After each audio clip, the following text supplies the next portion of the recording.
مولانا صاحب ماشاءالله د ښکلې فضا ته راغلي یو د دې مطابق یو څو کړۍ چې راته ارشاد کړي.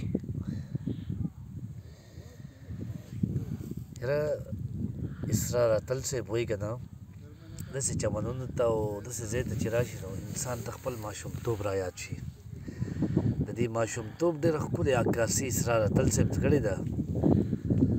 هغه وایي که د غربت د حادثو ډکو خو ماشومتوب د خوشحالو ډکو او د مور په غېږ کې به ودو مزه هغه خوب څومره د مزو ډکو زما په غاړه به تاویز پروتو ستا به کمیس د ستارو ډکو او هغه د جالو نه بچي راخیستل زمونږ به کور د خارونو ډکو او تا جوړولې کوټنۍ د ګټو زما به جیب د بلورو ډکو او پاس په کمر به چې شپېلۍ غږېده چې به ګودر د جینکو ډکو.